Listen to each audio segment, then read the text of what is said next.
Hey, thanks for reaching out to me. But I actually have a friend that's going to be buying my house, so I'm not going to be needing your services. But I appreciate you reaching out.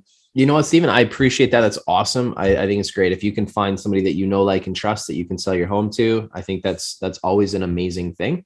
Do you mind if I just ask you a couple of questions? Yeah, go for it. So tell me more about like how far along you are in this offer with your friend. Well, we were just having beers and hanging out, and I just told him that we were going to be interested in selling our home, and he's like, "Dude, I totally need a house to buy. I've been trying to find a house, and me and my wife been looking on Zillow and just haven't really found anything. But we love your house, so they're like, we totally would want to buy it. So yeah, so we kind of just came to that agreement. We kind of we're like, hey, yeah, let's make it work, and yeah, that Okay, was a couple cool. weeks ago. So Have you? And that was a few weeks ago. yeah. Okay, nice. And then how far along are you guys in the process? Have you guys actually come to terms on price, and have you put an offer together yet? Not really. I kind of just threw out a number that we'd be interested, and he seemed like it was a doable number when we were drinking. So, but we haven't really had much talking since then. Okay. All right, cool. Well, listen, I got to say, I mean, obviously the drinking deals are always interesting in the moment, but sometimes they don't always go according to plan. I have a suggestion. I actually have a program. I've dealt with these scenarios many times before. I actually have a program where we can actually represent your interests, protect this whole transaction for you, but also have it so that we exclude any commission from being paid for your friend. So if your friend ends up being the successful buyer, we'll have an exclusion in the contract where you don't have to pay a commission in that case. But here's what'll happen.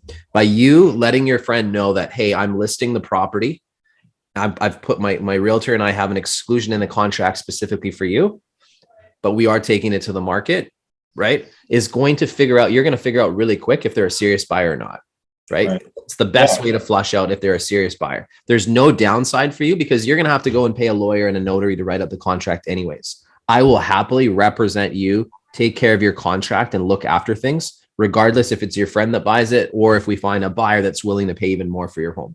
Okay. So there's no downside for you. The upside though is we're not going to allow your friend to drag this process out on you because as you know, there is some volatility in the market right now, which is great for you on the buy side, but maybe not so good for you as a seller. So the longer your friend drags us out, potentially the lower your value of your home could be because it's not like prices just stay stagnant. So my advice is let's list the property. We'll put an exclusion in the contract so that you don't have to pay a commission should your friend decide to buy it, right? And then that will create some urgency for us to really find out how serious your friend is. How does something like that sound to you, Stephen?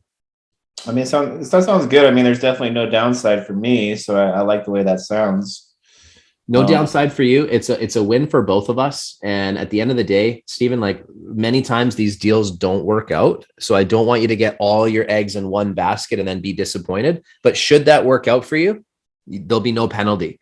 The best thing too is because I would list the property and I would do our full process, your friend's chances of getting financing go way up. Banks generally do not like to deal with for sale by owner homes because there are just too many variables. It's obviously an amateur that's usually listing the property. And so appraisals tend to come in lower. And so there's a lot of variables that could affect your final sale price. So I can protect all of those things for you. No downside, because if your friend comes to the table, you won't have to pay me a commission.